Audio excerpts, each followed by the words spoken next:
Un saludo a todos, gracias por acompañarnos una vez más. Estamos comunicándonos a través de este medio que es la internet, por lo cual le damos muchas gracias a Dios.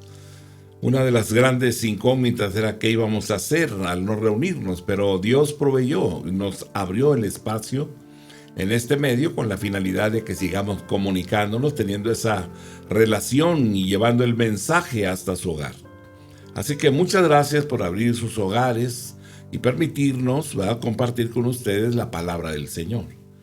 Y le agradecemos al Padre por todas estas bondades que Él ha manifestado durante este tiempo de pandemia, ya que a través de este medio pues hemos podido autoedificarnos, compartir el mensaje y de esta forma continuar en esa relación con Dios sin apartarnos. Muchas gracias por estar aquí. Y vamos a caminar a través de la Escritura y vamos a orar primero y vamos a entrar al tema de hoy, ¿va? Y vamos a orar. Cierre sus ojos y oremos al Padre. Señor, muchísimas gracias, Rey. El amor tuyo se hace manifiesto diariamente en nuestras vidas. Queremos agradecerte todo lo que tú has hecho, estás haciendo y harás todavía en nuestra vida y a través de nuestra vida. Te queremos dar las gracias por la fortaleza que nos has dado en este tiempo, Señor, en el cual nos hemos percibido de esa manifestación del amor tuyo. Gracias, porque tu palabra diariamente está fluyendo en nuestras mentes y en nuestros corazones. Queremos agradecerte tus bondades, en el nombre de Jesús. Y ahora nos disponemos a compartir tu palabra, Señor, y queremos pedirte, en el nombre de Jesús, que la grabes en nuestra mente y en nuestro corazón. Que se haga vida en cada uno de nosotros. En el nombre de Cristo, nuestro Señor y nuestro Salvador. Amén. Amén. Bien, pues todos son bienvenidos. Muchísimas gracias por estar aquí, retomando un poco lo que hemos venido compartiendo, ¿verdad? Esa trayectoria o esa historia que hay del pueblo de Israel, ¿verdad? Y vamos a recordar un poquito, ¿verdad?, lo que hemos visto. Hablaremos del retorno de Israel del exilio. Decíamos que Ciro impuso una nueva política de dominación. Las bárbaras atrocidades que se cometían al ser conquistado un pueblo o una ciudad fueron dejadas de lado. Las condiciones opresivas fueron mejoradas. Los dioses traídos a sus santuarios, ¿verdad?, de los pueblos conquistados por los babilonios, todos estos dioses fueron devueltos a sus santuarios. Se ordenó respetar el sentimiento religioso de los pueblos ahora bajo la dominación persa. Esta nueva política favoreció mucho a la comunidad judía. Ciro decretó ordenando la restauración del culto judío en Palestina. Esdras capítulo 1, versículo 2 al versículo 4. Así ha dicho Ciro, rey de Persia: Jehová, el Dios de los cielos, me ha dado todos los reinos de la tierra y me ha mandado que le edifique casa en Jerusalén, que está en Judá. Quien haya entre vosotros de su pueblo, sea Dios con él y suba a Jerusalén, que está en Judá, y edifique la casa a Jehová, Dios de Israel. Él es el Dios, la cual está en Jerusalén. Y a todo el que haya quedado en cualquier lugar donde more, ayúdenle los hombres de su lugar con plata, oro, bienes y ganado, además de ofrendas voluntarias para la casa de Dios, la cual está en Jerusalén. El libro de Esdras, capítulo número 6, versículo 3 al versículo 5, también hace mención de esto. En el año primero del rey Ciro, el mismo rey Ciro dio orden acerca de la casa de Dios, la cual estaba en Jerusalén, para que fuese la casa reedificada como lugar para ofrecer sacrificios y que superados fuesen firmes. Su altura de 60 codos y de 60 codos su anchura, y 3 hileras de piedras grandes y una de madera nueva, y que el gasto sea pagado por el tesoro del rey. Y también los utensilios de oro y de plata de la casa de Dios, los cuales Nabucodonosor sacó del templo que estaba en Jerusalén y los pasó a Babilonia, sean devueltos y vayan a su lugar, el templo que está en Jerusalén. La disposición del rey Ciro no solamente establecía la restauración del culto, sino también permitía que los judíos que así quisieran hacerlo retornaran a su patria. El retorno se realizó en momentos sucesivos. De acuerdo con el libro de Esdras, el retorno lo encabezó Sesbazar, príncipe de Judá. En el trabajo del retorno y restauración en Palestina aparece también Zorobabel. Esdras capítulo 3, versículo 8 al versículo número 11. En el año segundo de su venida a la casa de Dios en Jerusalén, en el mes segundo, comenzaron Zorobabel, hijo de Salatiel, Jesúa, hijo de Josadac, y los otros sus hermanos, los sacerdotes y los levitas, y todos los que habían venido de la cautividad a Jerusalén, y pusieron a los levitas de 20 años arriba para que activasen la obra de la casa de Jehová. Yeshua también, sus hijos y sus hermanos, Cadmiel y sus hijos, hijos de Judá, como un solo hombre asistían para activar a los que hacían la obra de Dios, la obra en la casa de Dios. Junto con los hijos de Henadad, sus hijos y sus hermanos levitas, cuando los albañiles del templo de Jehová echaban los cimientos, pusieron a los sacerdotes vestidos de sus ropas y con sus trompetas, y a los levitas hijos de Asaf con címbalos, para que alabasen a Jehová, según la ordenanza de David, rey de Israel. Y cantaban alabando y dando gracias a Jehová y diciendo: porque Él es bueno, porque para siempre es su misericordia sobre Israel. Y todo el pueblo aclamaba con gran júbilo, alabando a Jehová, porque se echaban los cimientos de la casa de Jehová. Los recién llegados tuvieron que enfrentarse con años de opresión, con años de rivalidad e inseguridad. Sus vecinos, la aristocracia de Samaria, eran abiertamente hostiles y la obra de restauración pareciera que escapaba a sus posibilidades. Sin embargo, el profeta Ageo y Zacarías alentaban, exhortaban y desafiaban al pueblo a guardar los mandamientos de Jehová y a ponerlo a él en primer lugar. Gracias al ministerio de estos profetas y de otros líderes, como nos señalan también a Esdras y Nehemías, se pudieron vencer las dificultades y terminar la reconstrucción del templo y reavivar así el culto.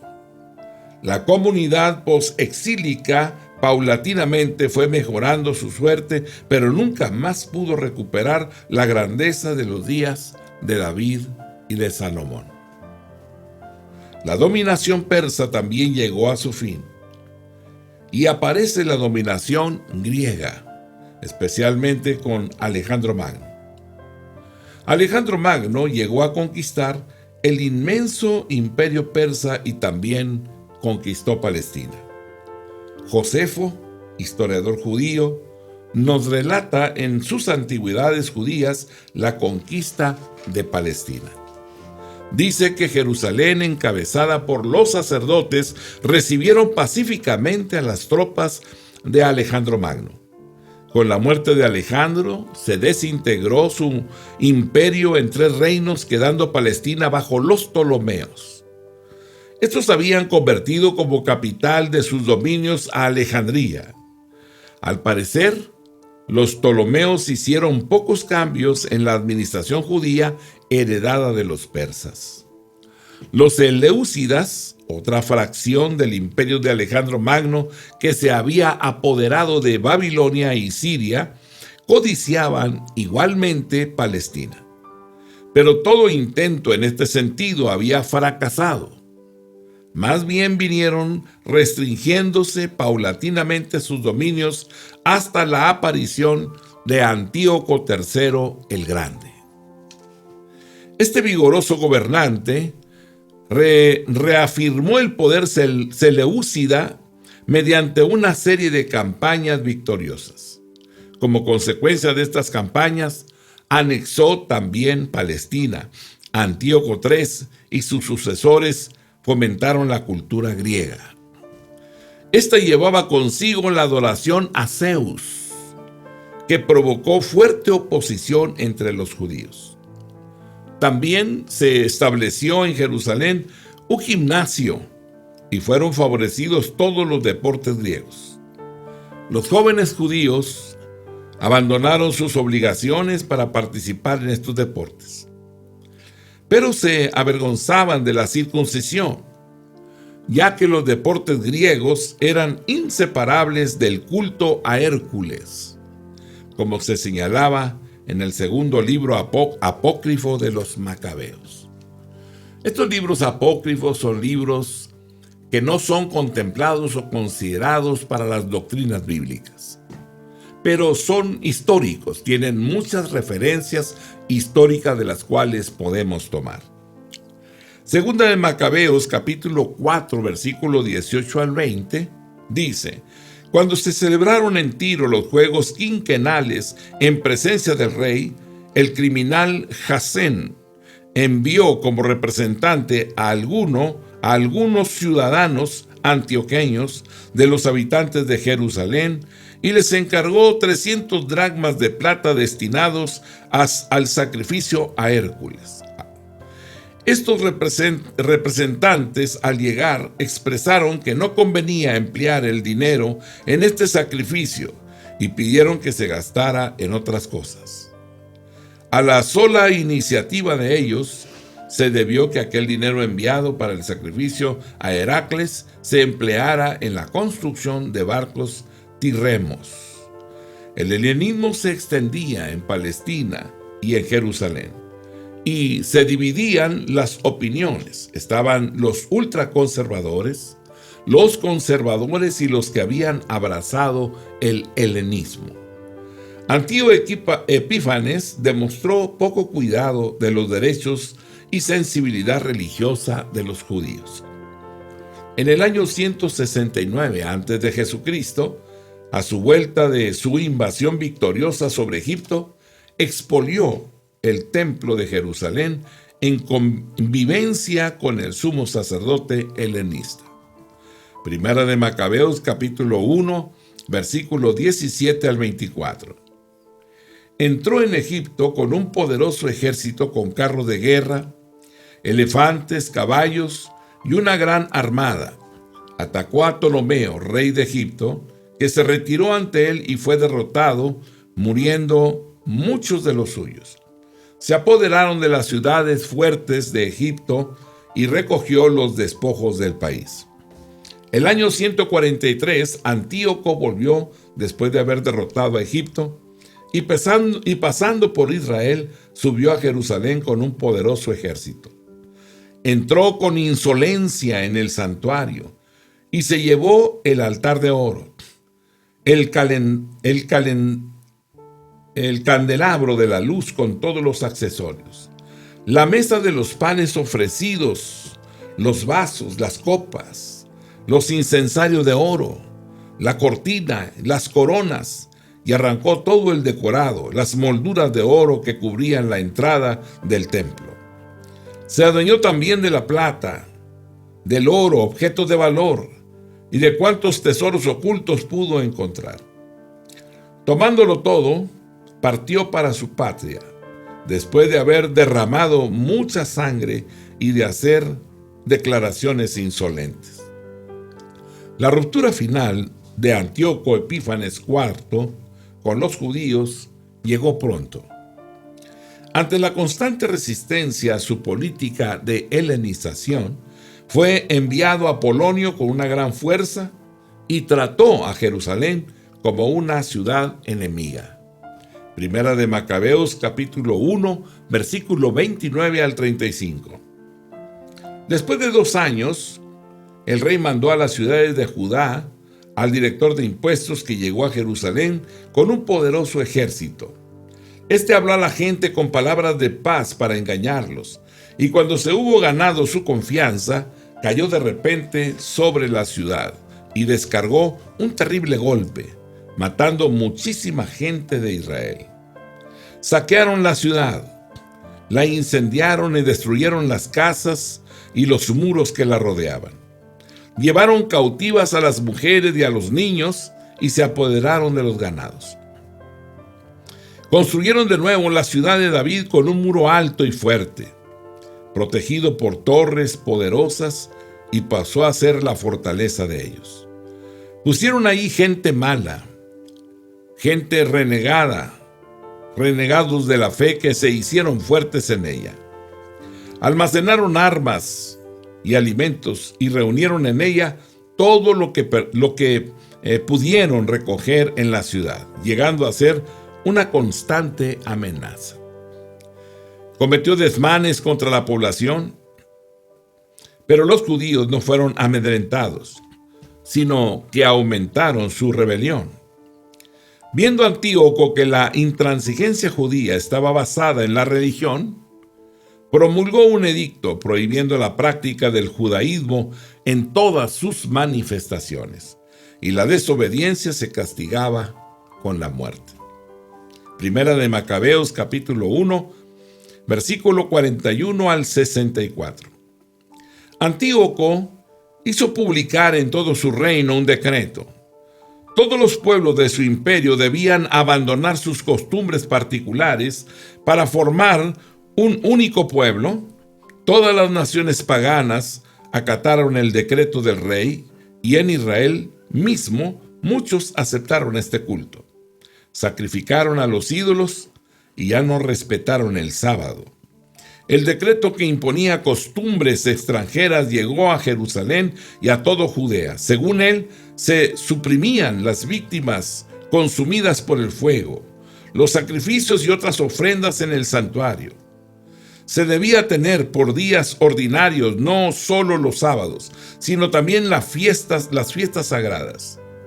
Ya no debían tener por sagrado el santuario y sus ministros, sino que debían dedicarse altares, recintos sagrados y templos a los ídolos. Tenían que sacrificar cerdos y animales impuros. No debían hacer a sus hijos el rito de la circuncisión. En resumen, tenían que mancharse con toda clase de impurezas y profanaciones, de tal modo que olvidaran la ley y cambiaran todas sus costumbres. Al final el decreto decía: el que no cumpla la orden del rey morirá. El rey comunicó esta obligación a todas sus provincias, y los inspectores nombrados por él recorrieron el país de Judea. Debían procurar que se ofrecieran sacrificios en todas las ciudades. Muchos israelitas se pasaron a ellos abandonando la ley y cometieron un sinnúmero de maldades, obligando a los verdaderos israelitas a vivir en refugios y ocultarse como podían. En el año 145, el día 15 del mes de Casleu, Antíoco levantó sobre el altar del templo el abominable ídolo de los invasores. Construyeron también altares a través de todo el país de Judea. Quemaban incienso en las puertas de sus casas y en las plazas. Rasgaban y echaban al fuego los libros de la ley que encontraban. Al que sorprendían con el libro de la alianza y al que cumplía con los preceptos de la ley, lo mataban, pues así lo ordenaba el decreto real. Siendo dueños del poder, se ensañaban con los israelitas rebeldes que encontraban en las ciudades. Los días 25 de cada mes ofrecían sus sacrificios en el altar nuevo que habían levantado sobre el altar del templo. Las mujeres, que a pesar de haberse ordenado lo contrario, hacían a sus niños el rito de la circuncisión, eran muertas, junto con sus niños colgados de su cuello, como asimismo sus familiares y todos los que habían intervenido en la circuncisión. A pesar de todo esto, muchos israelitas permanecieron firmes y resueltos a no comer alimentos impuros. Prefirieron la muerte antes que contaminarse con aquella comida prohibida por la ley, que violaba la Santa Alianza. Segunda de Macabeos, capítulo 6, versículo 1 al 11. Poco tiempo después, el rey envió a Geronte, el ateniense, con el fin de obligar a los judíos a dejar las leyes paternas y a no vivir más según las leyes de Dios. Además, debían profanar el templo de Jerusalén, dedicándolo al dios olímpico. De igual manera, debían dedicar el templo del monte Garizim a Dios hospitalario, conforme a los deseos de los habitantes del lugar. Esta agravación del mal fue perversa e insoportable incluso para la masa. El templo se vio invadido por las orgías de los paganos que venían a divertirse con las prostitutas. En los pórticos se efectuaba el comercio sexual. Además, introducían en el templo cosas no permitidas por la ley. El altar estaba cubierto de víctimas impuras, prohibidas por las leyes. Ya no se permitía celebrar el sábado y observar las costumbres de nuestros padres. No podía uno ni siquiera declarar que era judío. Por el contrario, eran obligados a celebrar mensualmente el Día del Rey con un sacrificio. Así también, cuando llegaban las fiestas de Dionisio, eran obligados a seguir su desfile y a ponerse coronas de flores. Por sugerencia de los habitantes de Ptolemaida, se envió un decreto a las ciudades griegas vecinas, ordenándoles que procedieran de la misma forma contra los judíos que ahí vivían, y que éstos participaran en el sacrificio. Los que no quisieran adoptar las costumbres griegas serían degollados. Entonces se pudo apreciar la magnitud de los males que se venían encima. 2 mujeres fueron denunciadas por haber hecho sobre sus hijos el rito de la circuncisión. Las hicieron pasear por toda la ciudad con sus hijos atados a los pechos. Después las arrojaron por la muralla. Otros, que se habían ocultado en una cueva para celebrar el sábado, fueron denunciados a Filipo y quemados, sin que se defendieran por respeto al sábado. Luego fue introduciendo dentro del templo el culto al Zeus olímpico. Se sacrificaron cerdos sobre el altar dentro del templo de Jerusalén. Ante estos hechos, la mayor rebelión judía contra Antíoco Epífanes sucedió con Matatías y sus hijos, que vivían en el pueblo de Modín. Cuando el oficial del rey Antíoco llegó a esta ciudad y ordenó a Matatías que ofreciese sacrificio a Zeus, este se resistió categóricamente. Y cuando otro judío se ofreció a realizar el sacrificio, Matatías lo mató junto al altar del sacrificio, juntamente con el oficial del rey. Después de este hecho, se arengó a todos a que fuesen celosos por la ley y que siguieran a Jehová. Matatías huyó al monte con sus hijos, donde se juntó con otros judíos que habían huido de la persecución, incluyendo a los Jadisim, judíos piadosos. Primera de Macabeos, capítulo 2, verso 42. Por entonces se unió a ellos un grupo de los asideos piadosos, israelitas valientes, entregados de corazón a la ley.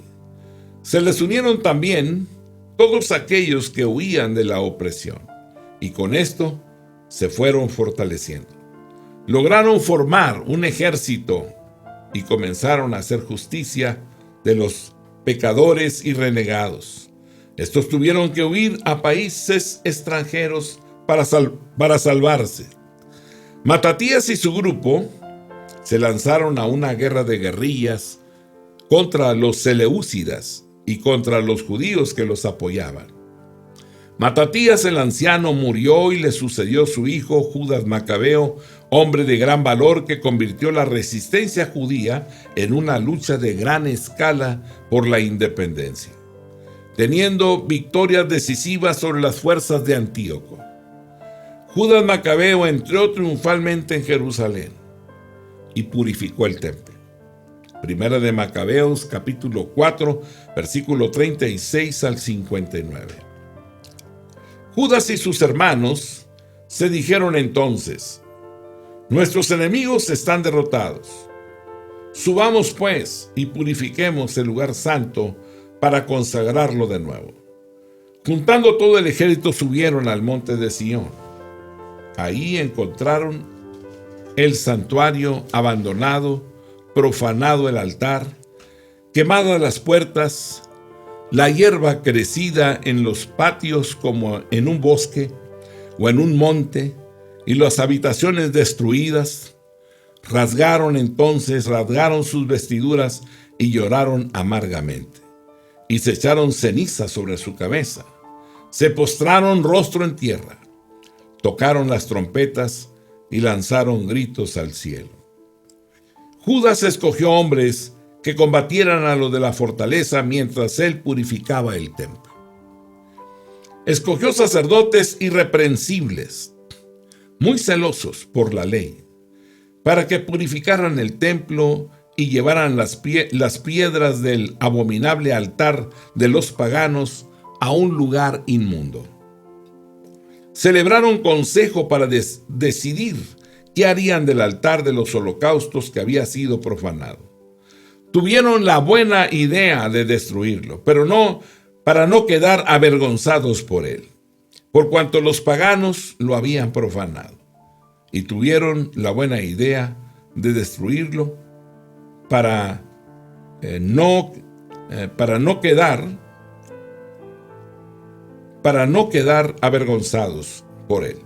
Depositaron las piedras de dicho altar en el cerro del templo en lugar conveniente, hasta que surgiera un profeta que diera respuesta sobre el caso. Y luego tomaron piedras sin labrar, conforme lo señala la ley, y levantaron un nuevo altar semejante al anterior. Hicieron las reparaciones del santuario y del interior de la casa y consagraron los patios. Fabricaron nuevos utensilios sagrados e introdujeron en el templo el candelabro, el altar de los perfumes y la mesa. Quemaron incienso en el altar. Encendieron la lámpara del candelabro y éstas empezaron a brillar en el templo. Colocaron los panes sobre la mesa y colgaron las cortinas, llevando a cabo todo lo que habían decidido. El día 25 del mes noveno, llamado mes de Casleu, del año 148, se levantaron de madrugada y ofrecieron el sacrificio señalado por la ley en el nuevo altar de los holocaustos que habían construido. Precisamente en el mismo tiempo y en la misma fecha que lo habían profanado los paganos, fue consagrado con cantos acompañados de cítaras, arpas y címbalos. El pueblo entero se postró rostro en tierra y bendijo al cielo, que les había concedido feliz éxito. Durante 8 días celebraron la consagración del altar y ofrecieron holocaustos con mucho entusiasmo y celebraron un sacrificio de comunión y alabanza. Adornaron la fecha del templo con coronas de oro y escudos, y restauraron las entradas y las habitaciones, y les pusieron puertas. Fue muy grande la alegría del pueblo, y así echaron al olvido la profanación del templo por los paganos. Finalmente, Judas, sus hermanos y toda la asamblea de Israel acordaron celebrar el aniversario de la consagración del altar cada año, por 8 días, desde el 25 del mes de Casleu, con una fiesta alegre. De esta manera los judíos consiguieron su independencia política, su independencia religiosa, con la dirección de Judas Macabeo en el año 164 antes de Jesucristo. 4 de los hermanos macabeos murieron luchando por la causa nacional. Con el último de los macabeos, Simón Macabeo, termina el periodo de la insurrección entusiasta guiada por los hijos de Matatías, y comienzan, por el contrario, las vicisitudes habituales de una dinastía, la de los asmoneos. Matatías era asmoneo. Esta palabra de dudoso origen parece que se refiere a un apelativo geográfico que hace referencia a la localidad de la tribu de Judá. Josué 15:27 dice: Azar, Goda, Esmón, Bet-Pelet, Asergada, Jasemón, Bet-Felet.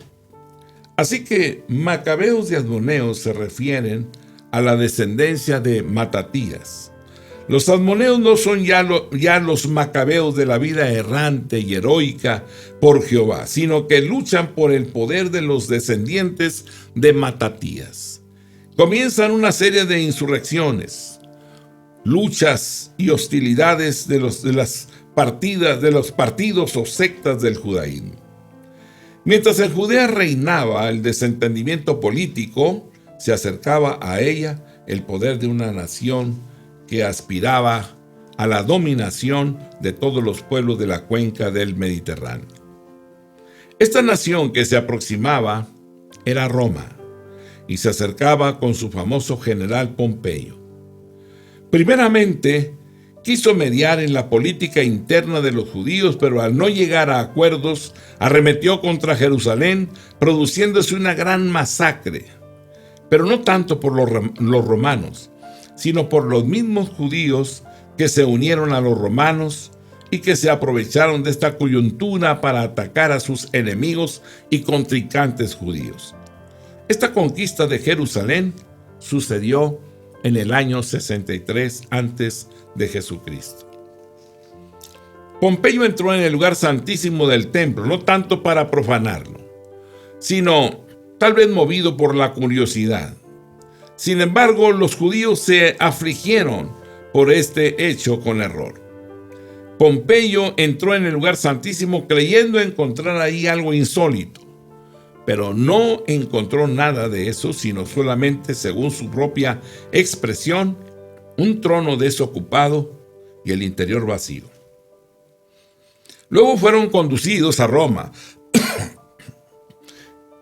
muchos prisioneros de guerra que aumentaron enormemente la colonia judía de la ciudad. Pompeyo formaba parte de un triunvirato entre quienes se habían repartido territorios, se habían repartido privilegios y poderes. Pompeyo, después de sus actuaciones militares por el Asia, volvió a Roma y el Senado romano no se mostró dispuesto a legalizar sus actuaciones, pero finalmente impuso su autoridad aliándose con Julio César y Craso. La alianza no duró mucho, ya que Pompeyo entró en entendimiento con el Senado y traicionó a Julio César.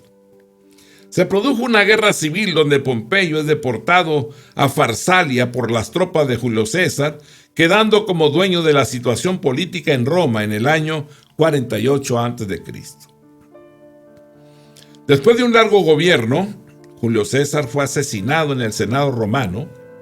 Al morir, fue leído su testamento donde reconocía como hijo adoptivo y sucesor a su sobrino Octavio, quien se encontraba estudiando en Atenas. Cuando le llegó la noticia, fue a Roma y encontró a Marco Antonio adueñándose del poder, y que se negaba a reconocer a Octavio como sucesor.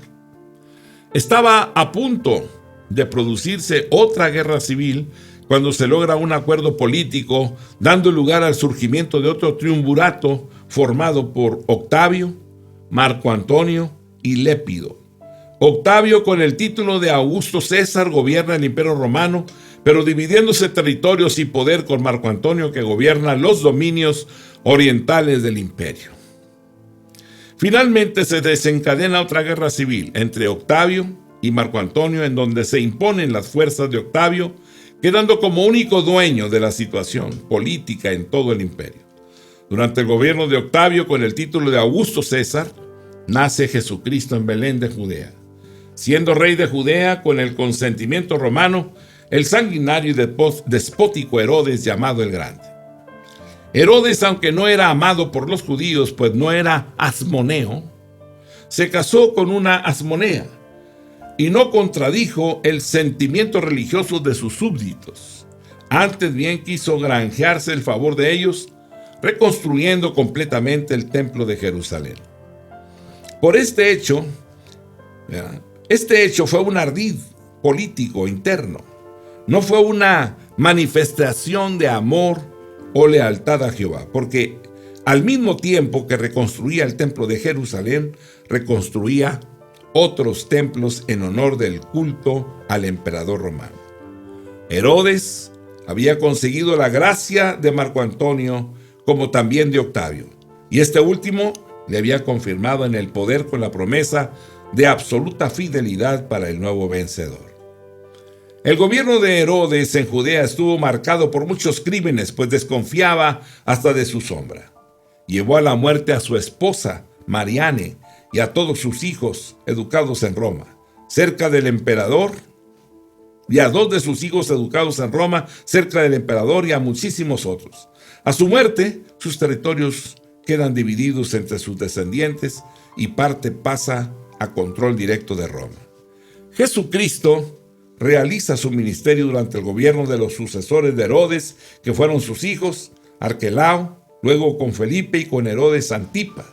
Durante el gobierno de este último es que realiza Jesucristo la mayor parte de su ministerio y pasión, y siendo gobernador de Roma Poncio Pilato y Tiberio el emperador. Después de la desaparición de los descendientes de Herodes, fue nombrado rey Agripa I por la gracia de Calígula. Eran condiscípulos en Roma y habían cultivado una fuerte amistad. Agripa en Roma se encontraba en la prisión por orden de Tiberio, pero Calígula puso en libertad a su amigo y lo hizo rey sobre los territorios que en gran parte eran de los dominios de Herodes el Grande. Mi amado hermano, es la historia de un pueblo que Dios está guiando a una transformación y revelándose de maneras poderosas, enviando a Jesucristo a morir en la cruz para el perdón de los pecados. Gracias al Señor que lo hemos conocido, y gracias al Señor que nos permite confiar en Él, permanecer en Él, y así estaremos hasta que Él venga. No se mueva, permanezca firme en la fe, y que el Señor Dios Todopoderoso lo bendiga y lo guarde. Gracias por estar aquí con nosotros. La paz de Dios sea con ustedes. Amén.